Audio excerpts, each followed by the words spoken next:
cuaig agus fáilte chuig de ceacht Gaeilge inniu an Máirt agus tá sé an dar lá de bhí fiara, or de bhí Máirta, it's Máirt now.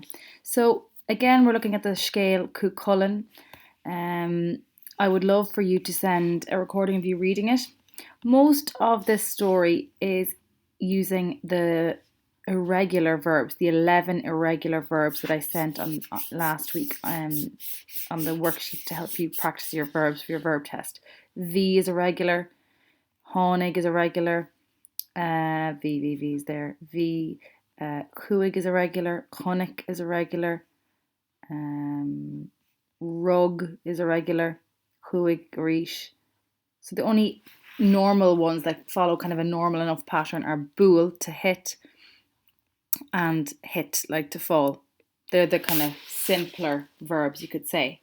So you're going to read the scale arís. I'll just read it one more time for you. So bhí féasta ag Cullen sa Chaisleán, he had a party in the castle, tháinig a lán daoine go dtíon féasta. Bhí sé ag ithe ag ól agus ag canna. Bhí garda ag Cullen, cú a bhí ann. So cú, a hound was the guard. Bhí sé mór agus loidir agus dubh. Bhí an cú os cór an Chaisleán. Bhí sa tanta ag éimeánaíocht. Bhí cumán agus slitzer aige. Bhuail sé an slitzer agus rug sé féin air. Chuaig sa tanta go dtí Chaisleán Cullen. Chonic an cú sa tanta. Bhí farag air. Bhí sé ag tafan. Bhuail sa tanta an slitzer. Bhí béal an cú ar oscailt. Cuaig an slitzer, sheer is scornach an cú. It went down the throat, into the throat, ish scornach of the hound. Hit an cú ar talamh agus fuair sé bás. He fell onto the ground and died. Bhí an bhrón ar Cullen. And on seeing this, the tanta says, Is misha the garda anish, I am your guard now. Is misha the cú, I am your hound. Is misha cú Cullen, I am the hound of Cullen. So that's the scale, and then for Tuesday, you're looking to answer these questions. Okay, Ibrahim, céir de bhí mór agus loidir agus dubh. What? A bhí. So your answer, this is the verb you're going to use in your answer. Bhí, and then answer whatever it is. The whatever was big and strong and black. Bhí blank, mór agus loidir agus dubh. Most of your answer is in your question. See that? Bhí blank, you're putting something in there. Bhí blank, mór agus loidir agus dubh. Ifir though, cé a bhí ag éimeánaíocht. Cé, who. Bhí, so there's your verb again. Bhí, and then put a name in, ag éimeánaíocht. Céir de bhí ag sa tanta. What did he have?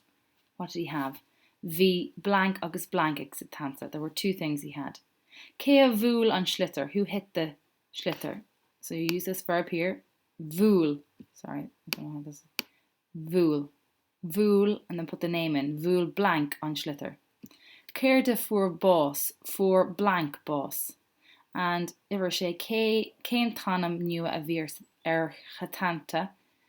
And then you can say blank is, or what way did I phrase this in my answer? Cén tanam nua a bhí ar chatanta. I said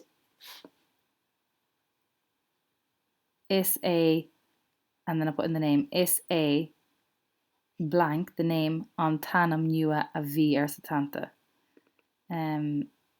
So that's your answer for that one. Okay, so that's all you're doing there today. 6 little questions. I would use the rest of my time to practice my verb, the irregular verb for your test on Friday. So I would recommend that you would maybe create a new page. Go through, like, so I think you had chonic last week and it's chuaig this week. So I would go through it and think to myself, right, in the past it's chuaig May, and I'd practice chuaig two, chuaig sé or she, it has the same spelling. Then it changes for we. It should be, it's like chuaig shin, but we don't spell it that way. We actually spell it chuamar. Okay, but that's what it's actually standing for, chuaig shin. And then it's chuaig Shiv, ye, went, and chuig, she'd, ye, they went. To say I didn't go, it's ni yachi. It changes spelling to an unusual spelling, I know. And to ask a question, it's on nyachi. Question, and then this is the negative. Okay, that's it in the past. And then you go on and practice the present and so on. I told you there's only 2 verbs in your story that aren't on your irregular sheets, your 11 regular verbs. And I said it was bual, to hit.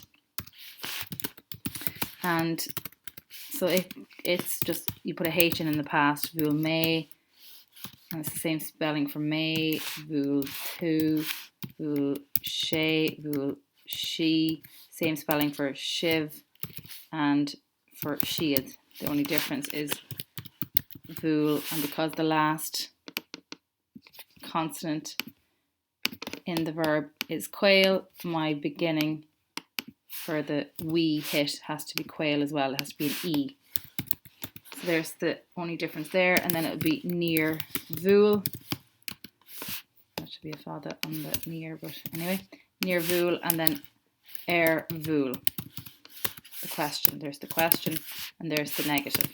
So you can see it's spelt the same for most of it, apart from the we. If you move to the present, so that's the past of bull, to hit, that's the past.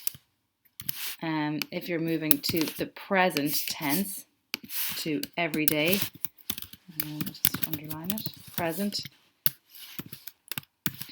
it's, you take out the H and it's bull, the same spelling. That's why it's not irregular. It's, the spelling never changes that much. And it's so it'll be bulim, so that's I hit, because you're getting bull, bulin plus may. Remember, in the, I'm sure, the present tense, you blend them together, a bit like we blend the we part of the verb together. For the rest of them, then it's bulin, tu, she, shiv, she is. And of course the we part is different. It's bul, emit, we hit. And then the ni, vulin. And then the question is on mulin, too. Did you hit, or did whoever hit? So that's the question. And there is the negative. Okay, and then in the future, it doesn't change that much either. The spelling. I'm just showing you this because you will need this later on in the week, but just to explain it to you that it's not irregular. So you can see it's not irregular because, again, look, bull is the main part of it again. The spelling of the main part, the root of it, this is the root, never changes. In the past, you're just putting a H in. In the present, the endings change, sure, but the bull part stays the same, and the same for the future, bulfi. So it's not irregular. The same for to fall. We did this one before in the past. It's T-H-I-T, and may, to, she. The only one that's different there is hit, amar. Okay. Then in the present, it changes to titten, she, shiv, she. The only one that's different is tit, emit. Okay. And then in the future, again, it doesn't change that much. It's just T-I-T-F-I-D. The root of it, the T-I-T, is there the whole way through.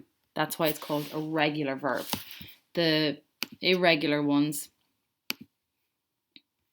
are like chonig, because it changes completely to feckin and then to fecfi. And cuig, the one you're looking at this week in detail, changes to tain and then to rocky. So spend time, once you've done your 6 questions, because it won't take that long, spend time looking at the pages to do a cuig and learning it off by heart. If you learn those 11 verbs off by heart, it makes it so much easier. So best of luck.